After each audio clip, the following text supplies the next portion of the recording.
tell you what, somebody who's winning it. Tim Clausen, would you just pray for us and ask the Lord to yeah, speak today? Yeah, Father, thank you. We're so grateful for today. We're grateful for John being with us and God, the wisdom that you have given to him, some of it through challenging experiences, I'm sure, and some of it through just how you're speaking to him through your spirit and through the circumstances of others in his lives. Open our hearts to what you want us to hear today. In Jesus' name, amen. Amen. Thank you, Tim. Hey, Chris almost did it, but can somebody remind us, somebody unmute and remind us in one sentence of what we talked about last week?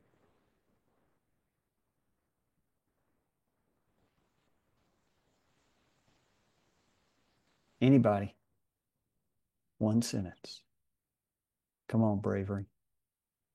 How to do gym maps and be healthy church groups. Okay. Okay. Good. Thank you, Terry. We talked about these healthy church functions, right? Got the key word there, healthy. And what passage did uh, we send our group leaders to in order to discern if a group was a church? Anybody remember that? End of Acts 2. And Acts 2. Okay. And that's not necessarily the only passage, but understanding these healthy church functions and where your church groups are along that continuum is important, and it's really a tool to help us to discern, where we need to grow, where these groups, churches need to grow, and it's a great tool for the coach to use, for you to use to help challenge the leaders, the groups to grow in ways that bring God glory and to help these churches become and these groups become effective multiplying body of believers, right? Because that's what that's the hope is. Multiplying disciples, multiplying churches. Only healthy things. God created healthy things to multiply. But it's also this healthy church mapping, healthy church functions is a foundation for what we call gen maps. And gen maps or generational maps is what they are, because the point is to map out the generations of groups and churches that exist in the stream or streams that God is growing through you.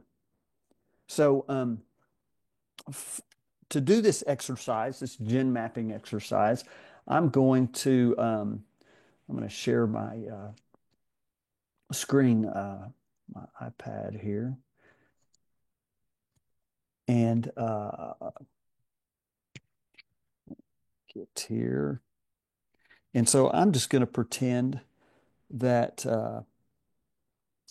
you're I'm coaching you, and we're going through this exercise together, and we're going to have this piece of paper sitting here in front of us, um, and walk through it as you would walk through it with one of your leaders. Now, last week we talked about somebody brought up the point towards the end of our conversation about healthy church functions that uh, that's something that you want to show your leaders how to do and then take back to their group or their church and them to go through that exercise together.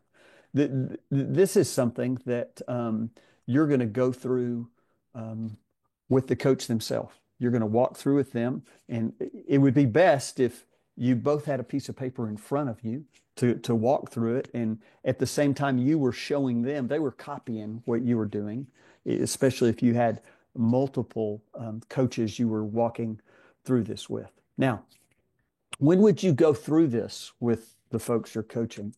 Um, Probably not the first week or first month, or unless God began to miraculously accelerate things, and it was needed then.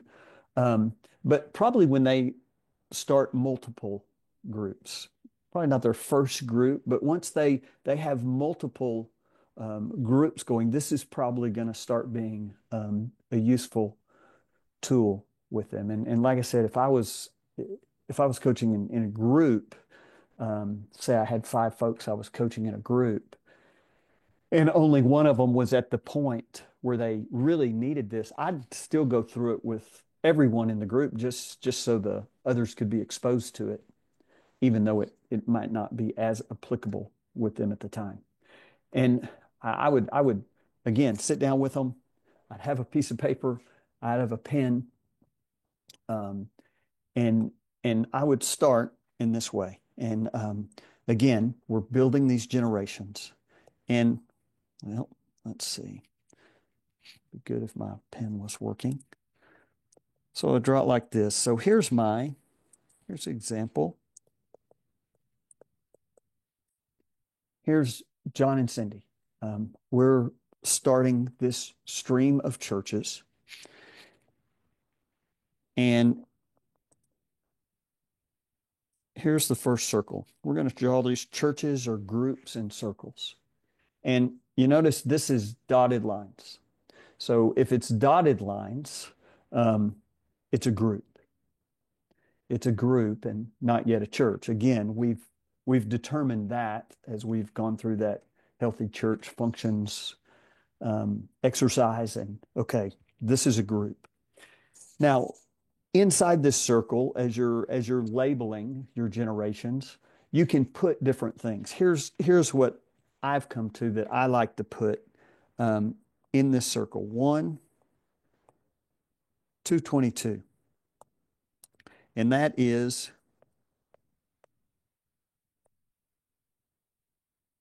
that's when the group started. And then I put Bill. Bill's the leader of this particular group. And then after that, the third and final thing I put is the total number of people in that group, and then the number of people who are baptized. So I can look at this and know that this group started in February of 2022. Bill's the leader. There's 10 people in this group, and 4 of the people in this group have been baptized. Now, these things that I'm putting in here, I've seen other people put different things in here, and some people I've seen put location in here if they have groups maybe all over the place. And what I'm putting in here, 10 and 4, that's just adults. That's adults only. Now, I've seen people have children in there, have the whole group. It kind of throws off that baptism ratio, though, to me. I mean, because if you've got a bunch of newborns, 1, 2, 3, 4, 5, you're not expecting that they're baptized believers. But so those are the things I put, and I've trained folks to put in a gen map. So then going here, and there's another stream. And notice I drew a lined circle. That means this is a church. This is a church. And this one began on February of 22. And Joe and Mary lead this church. And they have 8 believers, and 7 of the folks in this church are baptized. And then they've got another discovery group here that started, 1 of 23. Pat leads it. There's 3 people in it. There's 0 people baptized. Well, but then there's more than that. We're going to go down here because Joe and Mary, they actually have a church under them. 622. Fred leads it. There's 5 people in it. 5 people are baptized. Adults. 5 adults. 5 are baptized. And then Joe and Mary have another DG. This started 10:22. Kai leads it. 4 people in that. No one at this point has been baptized. And then one more. So Fred,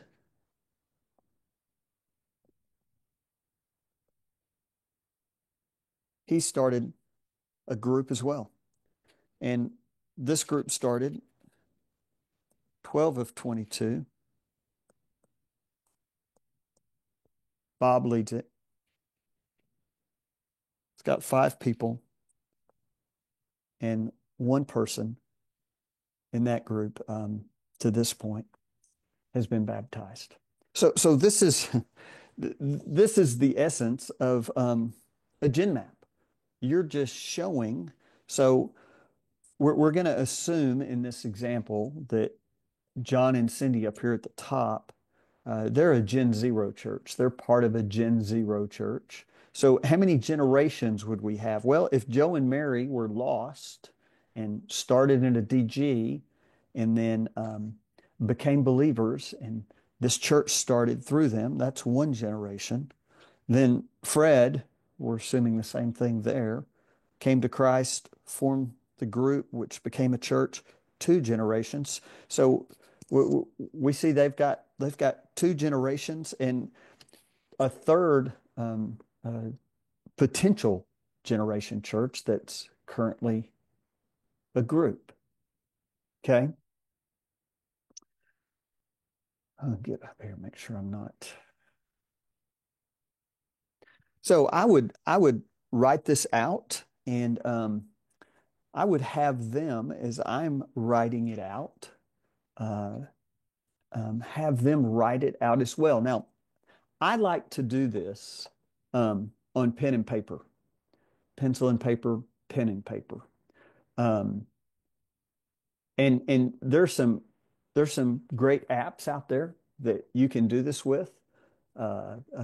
Disciple Tools has an app. NPL, No Place Left, I believe, has a tool or an app to do it. And those might be awesome. And quite honestly, I haven't looked at those in a couple of years now, so I'm not real familiar with them. But let me just tell you, make an argument for why I like pen and paper so much. One is there's no technology barrier. Okay, I mean, so somebody doesn't have their phone, or they can't get that app on their Android. You don't have that issue. And then there's the app learning curve, no matter, you've got to retrain people using the app. May be simple, may not be simple. But pen and paper, man, almost everybody on the planet has a pen or a pencil and paper. And if they don't have paper, they can use their hand. I mean, so it's simple. It's easy. There's no language barrier if that's an issue. For instance, I do a lot of my work in the Buddhist world. I don't have to worry about if the app's in Thai or Khmer or Laotian or one of the other hundreds of dialects. Again, very simple and no education barrier. No matter what the education level of people is, you're basically going to draw pictures. And that alone trumps both the education and the language barrier. And then also, I just think as you sit down, you do this together, you write it on a piece of paper, you take it home with you. I just think there's great value to having a piece of paper to take with you that you can hang on to, that you can hang on your bathroom mirror, that you can hang on your refrigerator. You look at something that's there physically, tangibly as a reminder. And then the last thing I would say, I think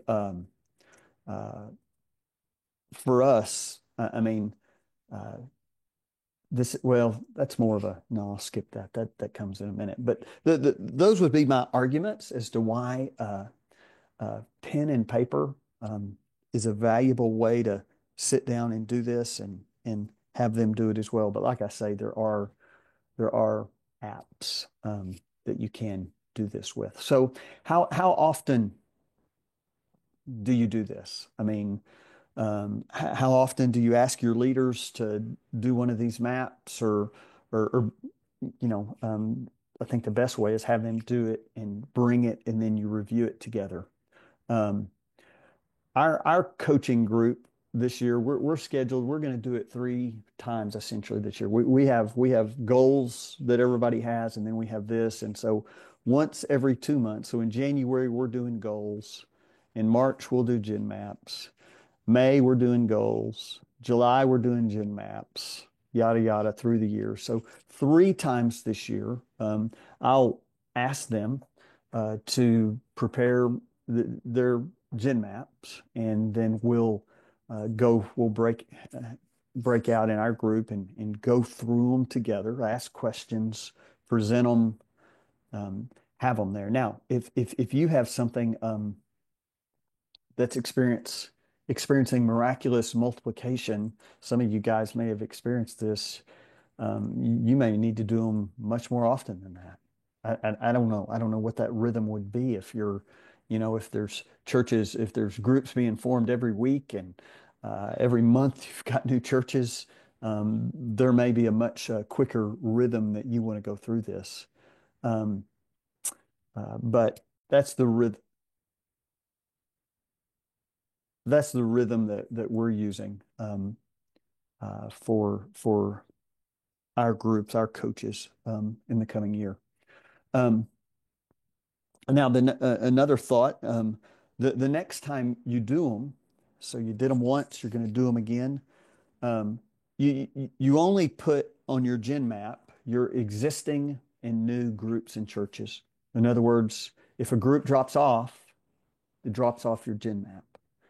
At least that's the way I have seen people keep it on there and just draw an X through it. I'm really for us, I feel like it's been more helpful just to drop them off, and then every time your map's fresh, and yeah. So let me just a couple more things, and then I'll let you guys ask any questions you might have. But why? What? How do these help? Here's some ways I think these Gen Maps are really, really helpful. One is just it casts vision over and over. I mean, this is our vision: multiplying disciples in churches. And it helps for me, and it helps for leaders to be able to visualize it, man. Okay, I've been doing this 2 years and I've got one broken circle. Okay.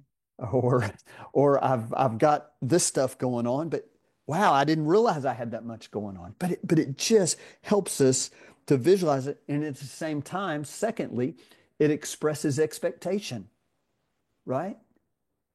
The expectation is these maps are going to grow. They're not going to stay the same. They're going to be growing and getting bigger. I had someone once in a group message me privately and say, I don't know if we should do this again this next time because last time there was only a few of them that changed. Everybody else brought the same thing as they brought before. And I was like, you know what my response was?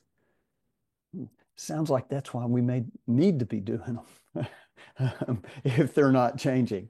Because the expectation is that over time, God does bear fruit through us. And then thirdly, relating to that, it creates accountability, right? I mean, it creates accountability for living out the vision. Everyone's coached. And you know that for Joe and Mary to be doing this with Fred, in my example, that they're continually casting vision. There's accountability with them and Fred and him starting groups and churches. And then, the last thing it does, or a fourth thing it does, it it begs the question every time we go through it, what's your next circle? What's your next circle? Um, and then a fifth thing, I was going to say this a minute ago, but for us, I think as a network, it's helpful because at the end of the year, we ask people to report what's going on, right? We ask them to report their discovery groups, their churches, the number of people. And it just helps throughout the year if they're already compiling this information. If they already have it readily available, then they're not going to have to go and dig and maybe, unfortunately, guess at some of this stuff. So it just helps keep the vision fresh. It helps keep us current on understanding what's going on in our streams. Um, and it helps us remain accountable. And it again, very simple. I mean, there's nothing rocket science about this. Very, very adaptable. I mean, you could put whatever you want to in those circles is in terms of the information that would be helpful for you or those you coach. So that in essence is the Gen Maps. Any questions or thoughts? Some of you have probably done this and done it better than me already, and you would have a comment about them. But any questions or comments? Could I ask a couple of questions, John? Yes, sir. Just about the first number in the circles. So like you had that one on the top right, I think was Pat, and then you had 30. Does the 3 include Pat? Yes, it would Okay. include the leader. Okay, Yes. includes the leader. So John, Mary, Yes. that includes the leader. And then Yes. the first number, one time it was believers, and another time it was people in the group. Oh, okay. That's the number of people in the group, the first number. And then the second number is how many of those people have been baptized. Okay, perfect. Thanks. And again, Tim, that people use different things to help identify that's going to be most helpful for them as they look at this. What's most important? What's most helpful about this? Yeah. Perfect. Thank you. Hey, John, can you just remind people the difference between the dotted line and the solid line? And then I'll just say that the link to last week to explain it in more detail is already in the chat for anybody who needs it. Yeah. So thank you, Brent. So yeah, the solid line's the church. So they have progressed on that continuum that we talked about last week, healthy church functions um, towards being a church and now identify themselves as a church. And then the broken lines are a group. They're what we call a discovery group, typically, of people who are seeking to discover who God is and follow him. Yep. Thanks, Brent. And John, for the healthy church diagram that you talked about last week, do you combine it with this Gen map, or do you have a separate one that has all the icons on it, whether they're Yeah. inside or outside?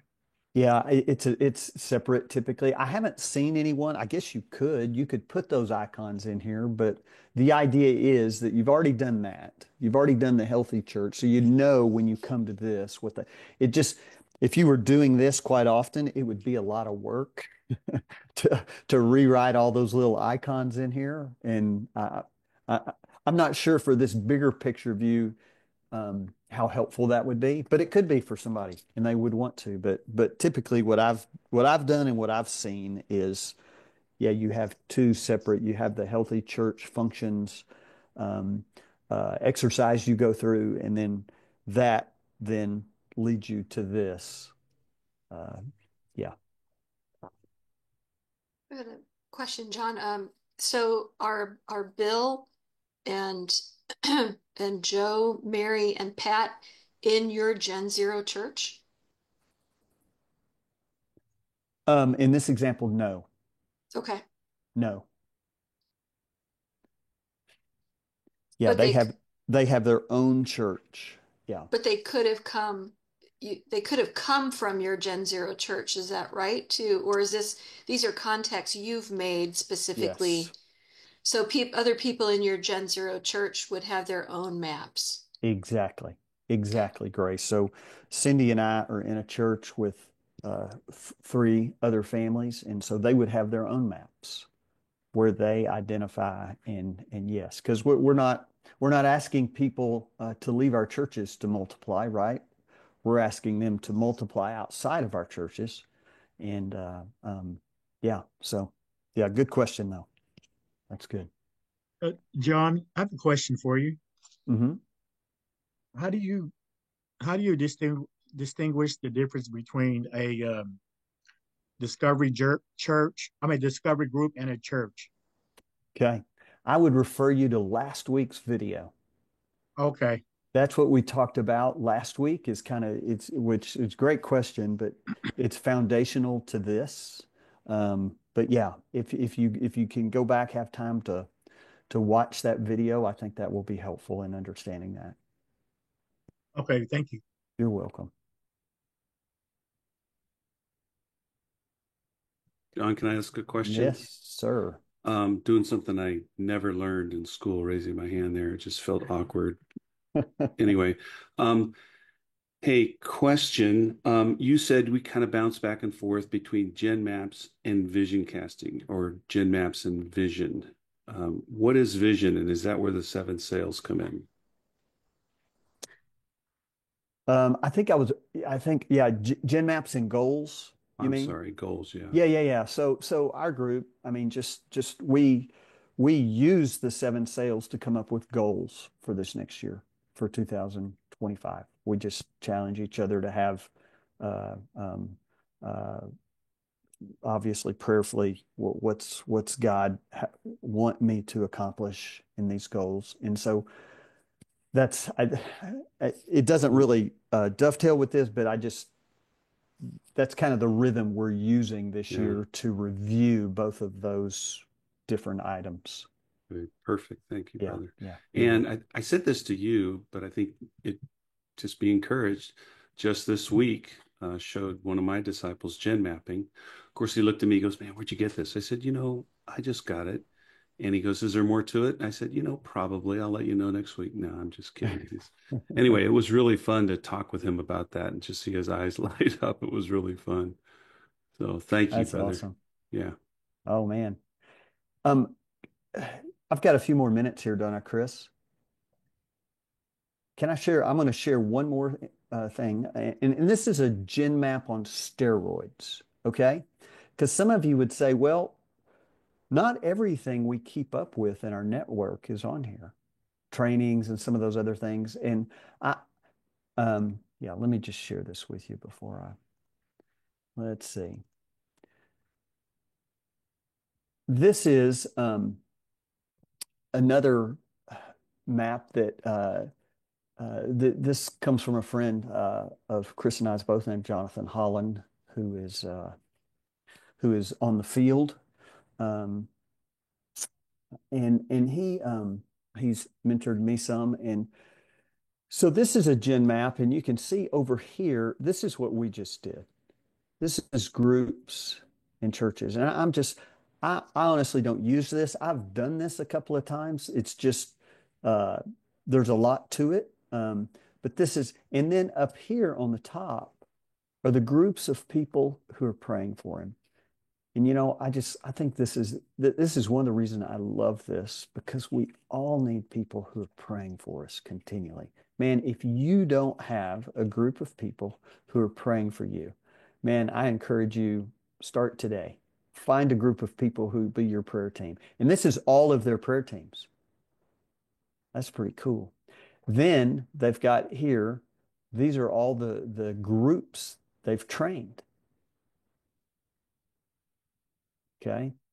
And then these are their ongoing coaching groups and those people are coaching. Okay. And I'll put this, I'll get this to Chris or somebody so you guys can have it if anybody, but this is just another, Chris and I were talking about this and sharing that this is just another way that some people, it's kind of a next level gen map that the cool thing about this tracks about everything we report on, right? And would be a great way potentially to keep up with gosh, here's my coaching groups. Here's the groups I'm training or I've trained this year. Here's my DGs and house churches. And you see when I send you this, he's got this little key at the bottom that talks about that. And then you can see what's important to them again at the top of the groups that are praying for them. But I'll like I say, I just wanted to show this to you guys because it's another way that people kind of take this to a different level. And yeah, a guy Chris and I really respect, and God's really using in powerful ways around the world. So wanted to just share that with y'all. Any other questions or thoughts before I hand this back over to Chris? You said that you don't have people leave a church to multiply, so it's not like you take a church of 8 and split 4 and 4 and go start new churches, but you have them start an additional one. What are some of the reasons behind that, and what have you found to be successful about that? Yeah, and that's not just me, Blake, but typically in movements, what we're trying to do is not add, we're trying to multiply, right? So if I have 4 units in a church, if I have 4 families, and the vision is we all go start another church, we can do that, but we can only do that once, right? We can only if it's dependent on us, yeah, we could do that, but only once. But if instead the 4 units are looking for those people who are hungry and are pouring into them and teaching them, encouraging, coaching them to start groups in churches, then they're doing the same with the next. And so then we're working in the multiplication realm as opposed to just the addition realm that depends on us. The other cool thing about that, Blake, and what we see in movements around the world is that allows that church to stay together and continue to push out together and have that continual. I was a pastor for 20 years, and I did all the small group realms. I did the Cesar Castellanos groups of 12 and all the different group paradigms. And one of the things people always said is, well, we just got to know these people, and now we've got to leave them, telling us we're got to leave. And so to me, that's one of the really attractive things about the DMM model is we're not leaving just to add another church, but we're seeking to build in this DNA of multiplication so that people have this vision of starting new groups and churches. So yeah, that's the shorthand of it, Blake. I hope that's helpful. Yeah. One additional, if you have time, would be like, what would be the commitment to both of those churches, like the ones they're starting compared to the ones that they were in originally? What does that typically look like? Well, you coach those churches, those groups that you've started. That's the commitment on paper that you're coaching those individuals. So of that gen map I showed you, the folks at the top are coaching the leaders of those churches and groups below them, just like you're in this coaching group right now, with the idea you're going to have a coaching group, right? We're all seeking to multiply everything we do, including coaches. So that's the commitment on paper. The real commitment is just your life. So, but yeah, I hope that's helpful. John, this has been great. Would you guys help me thank John again for coming for part 2 and joining us again? John, you're the man. We love you, and yeah, honored to thank you guys. have you come, and thanks. My privilege. And I know we'll use it. I know we're excited to I know many of us have seen it, but to be introduced to the way your coaching group is using it, I think is really helpful. So thank you.